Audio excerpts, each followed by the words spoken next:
daisy chain, A S M R ASMR. And I hope that this video, I hope that this video has found you at a good time, at a good time. I thought today I could read you a little story. I could read you a story. I've got here The Snow Queen. The Snow Queen by Hans Christian Andersen. Hans Christian Andersen, who wrote many of the iconic classic fairy tales like The Little Mermaid, and yeah, there's just so many of them. I went to his museum when I was in Denmark. That's actually where I got this book, and like getting to go through and see them all, like they had like interactive segments, like so for the little magic girl, you can like go and sit and like try to like not light her on fire, but like help her make a fire. And the Emperor's New Clothes, that was a funny one. It like just showed you in the mirror and fun clothes on one side, but then on the other side it didn't. They had one for the little, the little tin soldier. That's not right. I'm thinking there's the tinder box, but it's not a tin soldier. I don't know, but you get to go into the fish's mouth with it. I don't know. It was really, really cool. Really, really, really, really, really cool. And the Snow Queen one, and the Princess and the Pea is my favorite Hans Christian Andersen story. I love that one. They had like a giant mattress. It was really cool. And they had a little walkthrough part showing the different parts of the Snow Queen, because the fairy tale is broken into 7. 1, 2, 3, 4, 5, 6, 7 sections. So I'm going to read the first two sections today, and if we like it, I can do a part 2 doing the other parts. Yeah, so it starts off. What I really like about this book is that it's all made with collage art from the film. There's a little disclaimer at the beginning that says, in the winter of 1999, when we had almost completed the film of the Snow Queen, we all agreed that it would be a good idea to publish Hans Christian Andersen's fairy tale, The Snow Queen, in its entirety, illustrated by the decoupages from which the film was made. I have tried to put into pictures the world of fantastic images that Hans Christian Andersen composed in his words. I hope that other people will enjoy dreaming along too. Queen Margaret II. That's what Queen Margaret II said. So, it says, The Snow Queen, a tale in 7 stories. First story, which has to do with a mirror and its fragments. Now then, I'm like trying to figure out the best way to hold the book. I'm gonna fold it. I don't like doing that, but I'm gonna. Now then, we will begin. When the story is done, you shall know a great deal more than you do now. He was a terribly bad hooligan, a goblin of the very wickedest sort, and, in fact, he was the devil himself. One day, the devil was in a very good humor because he had just finished a mirror which had this peculiar power. Everything good and beautiful that was reflected in it seemed to dwindle to almost nothing. Nothing at all, while everything that was worthless and ugly became most conspicuous and even uglier than ever. In this mirror, the loveliest landscape looked like boiled spinach, and the very best people became hideous, or stood on their heads and had no stomachs.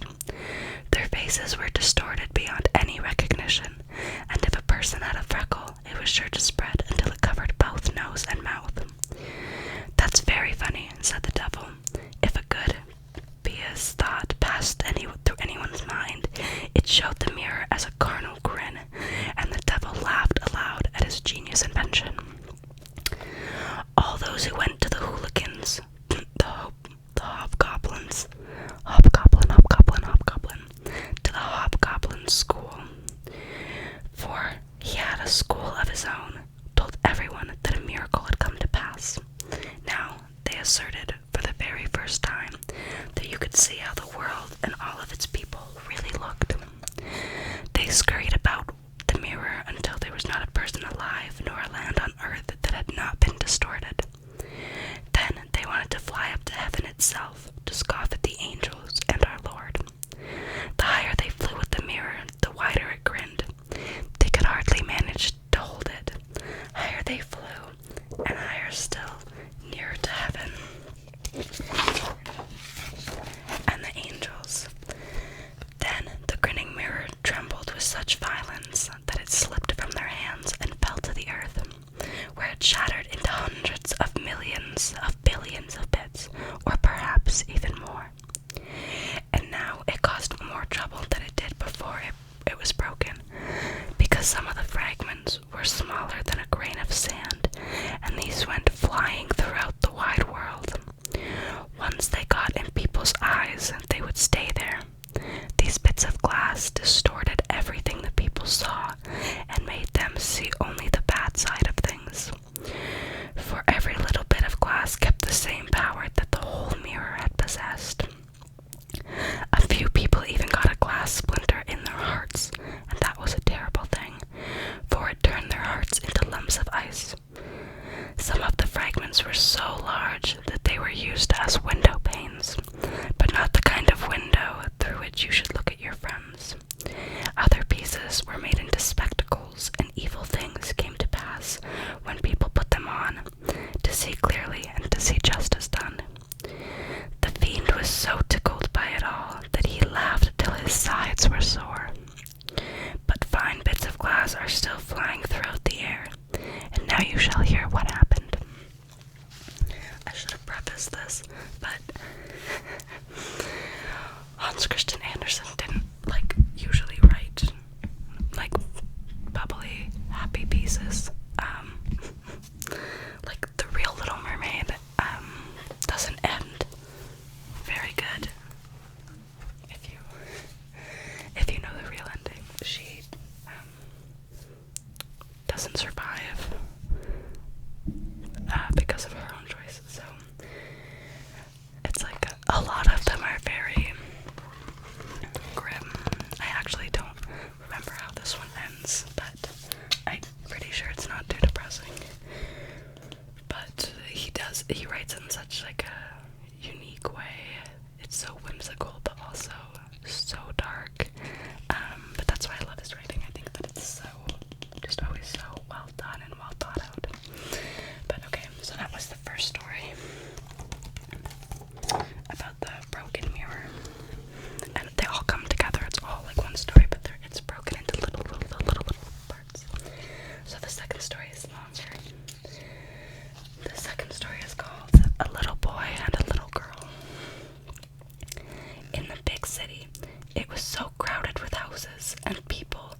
was almost like a little triumphal arch of greenery and flowers.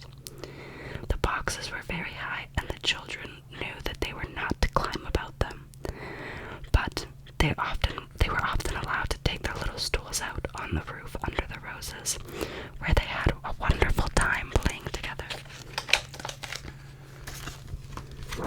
There's a very nice illustration of the rose garden and the children. Winter, of course, put an end to this pleasure. The windows often frosted over completely, but they would heat copper pennies on the stove and press those hot coins against the frost-coated window. They then had the finest of peepholes, as round as a ring, and behind them appeared a bright, friendly eye, one at each window. It was the little boy and the little girl who peeped out. His name was K, K-A-Y, and hers was Gerda, G-E-R-D-A.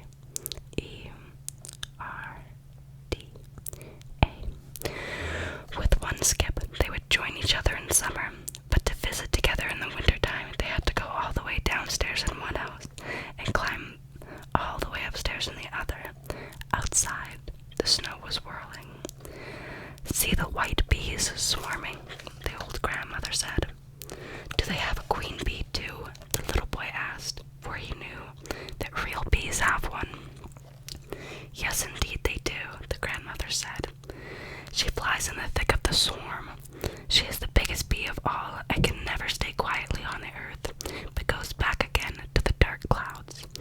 Many a wintry night she flies through the streets and peers in through the windows. Then they freeze over in a strange fashion, as if they were covered with flowers." "Oh yes, we've seen that," both the children said, and so they knew it was true. "Can the Snow Queen come in here?" the little girl asked. "We'll let her come in," cried the boy. "I would put her on the hot stove and melt her." But the grandmother stroked his head and told him other stories.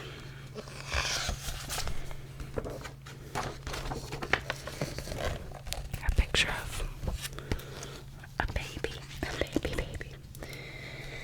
That evening, when little Kay was at home and half ready for bed, he climbed on the chair by the window and looked out the little people. A few snowflakes were falling, and the largest flakes of all alighted on the edge of one of the flower boxes. This flake grew bigger and bigger until at last it turned into a woman who was dressed in the finest white gauze, which looked as if it had been made from millions of star-shaped flakes. That is so beautiful, I can just imagine it. She was beautiful and she was graceful, but she was ice shining, glittering ice. She was alive, for all that. Sorry, I lost myself. She was alive, for all that, and her eyes sparkled like two bright stars. But in them there was neither rest nor peace. She nodded toward the window and beckoned with her hand. The little boy was frightened, and as he jumped down from the chair, it seemed to him that a huge bird flew past the window. The next day was clear and cold. Then the snow thawed and springtime came. The sun shone, the green grass sprouted, swallows made their nests, windows were thrown open, and once again the children played in their little roofed garden, high up in the rain gutter on the top of the house. That summer the roses bloomed their splendid best. The little girl had learned a hymn in which there was a line about roses that reminded her of their own flowers. She sang it to the little boy, and he sang it with her. "When roses bloom so sweetly in the vale, there you shall find the Christ child without fail." The children held each other by the hand, kissed the roses, looked up at the Lord's clear sunshine, and spoke to it as if the Christ child were there. What glorious summer days those were, and how beautiful it was out under those fragrant rose bushes, which seemed as if they would never stop blooming. Kay and Gerda were looking at a picture book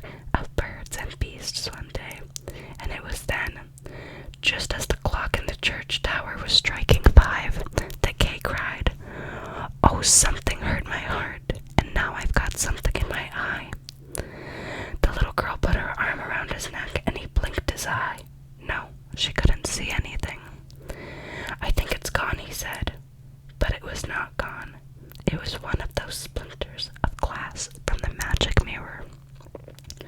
You remember the goblin's mirror, the one which made everything great and good that was reflected in it to appear small and ugly, but which magnified all evil things until each blemish loomed large.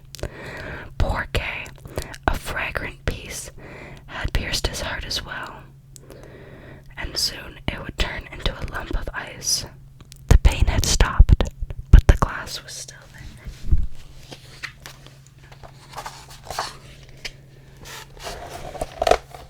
Why should you be crying? He asked. It makes you look so ugly. There's nothing the matter with me. And suddenly he took it into his head to say, oh, that rose is all worm-eaten. And look, this one is crooked. And these roses, they are just as ugly as they can be. They look like the box they grow in.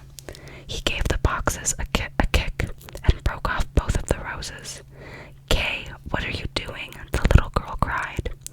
He saw how it upset her. He broke off another rose and then leaped home through his own window, leaving dear little Gerda all alone.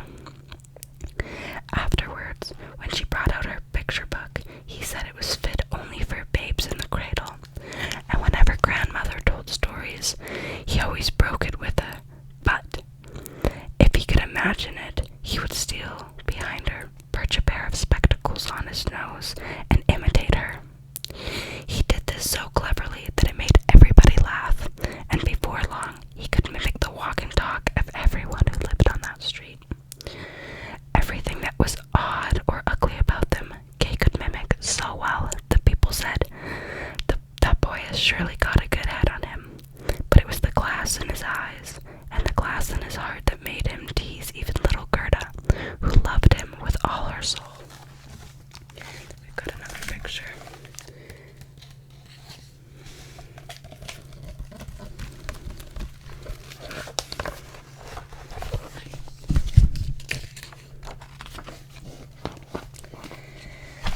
Now, his games were very different from what they used to be.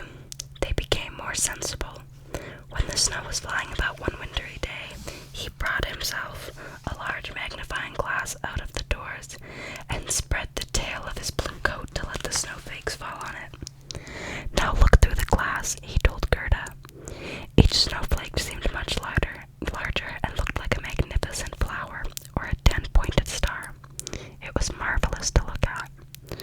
Look how artistic, said Kay. They are much more interesting to look at than real flowers, for they are absolutely perfect. There isn't a flaw in them until they start melting. A little while later, Kay came down with his big gloves on his hand and his sled on his back. Right in Gerda's ear, he bawled out, I've been given permission to play in the big square where the other boys are. And he ran away. In the square, some of the more adventuresome boys would tie their little sleds on behind the farmers' carts to be pulled along for quite some distance. It was the wonderful sport. While the fun was at its height, a big sleigh drove up. It was painted entirely white, and the driver wore a white shaggy fur coat and a white shaggy cap. As the sleigh drove twice around the square, Kay quickly hooked his little sled behind it, and down the street they went, faster and faster. The driver turned around in a friendly fashion and nodded to Kay, just as if they were old acquaintances. Every time Kay started to unfasten his little sleigh, its driver nodded again, and Kay held on, even when they drove right out through the town gate. Then the snow began to fall so fast that the boy could not see his hands in front of them as they sped on. He suddenly let go of the slack of the rope in his hands in order to get loose from the big sleigh, but it did not go good. But it did no good. His little sled was tied on securely, and they went like the wind. He gave a loud shout, but nobody heard him. The snow whirled, and the sleigh flew along. Every now and then it gave a jump, as if it were clearing hedges and ditches. The boy was terror-stricken. He tried to say his prayers, but all he could remember was his multiple snowflakes got bigger and bigger until they looked like big white hens.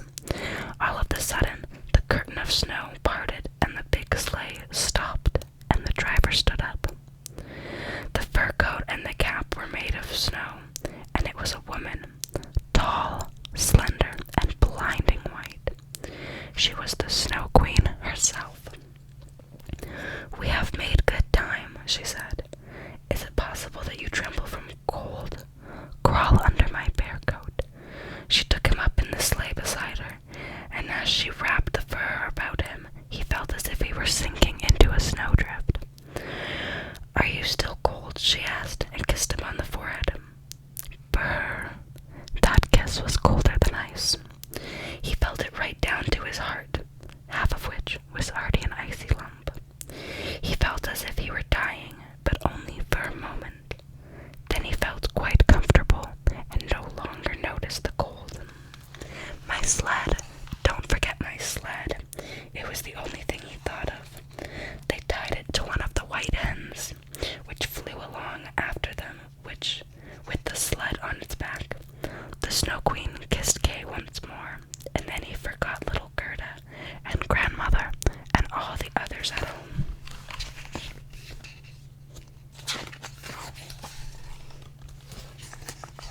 We've got a good collage.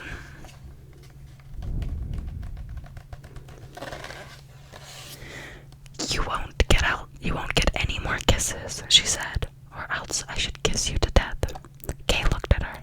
She was so beautiful. A cleverer and prettier face he could not imagine. She no longer seemed to be made of ice, and as she had seemed when she sat outside his window and beckoned to him. In his eyes, she was perfect, and he was not afraid at all. He told her how he could do mental arithmetic even with fractions, and that he knew the size and population of all the countries. She kept on smiling, and he began to be afraid that he did not know as much as he thought he did. He looked up at the great big space overhead as she flew with him high up on the black clouds, while the storm whistled and roared as if it were singing old ballads. They flew over the forest and lakes, over many a land and sea. Below them, the wind blew cold. Wolves howled, and black crows screamed as they skimmed across the glittering snow. But up above, the moon shone bright and large, and on it Kay fixed his eyes throughout that long, long winter night. By day, he slept at the feet of the Snow Queen. Okay, that was the first two stories. That was the first two stories. The next one is pretty long, so I think we will call it at the first two. But I do want to finish this book for you guys, so I will definitely do a part 2, especially if you are interested. If you're interested, let me know if you've ever read this book before or heard this story. I love it. I love it. I love the version that I have with all of the collage art. I just think it's so beautiful. So beautiful. And who doesn't love a good story time, you know? I loved as a kid being read to, or just having my family tell me different random stories. So I like that we can relax together. But thank you so much for watching. I will do a part 2 very soon. But until then, until the next time I see you, please do your best to stay as safe as possible. And don't forget that I love you. I love you so much. And I will see you soon.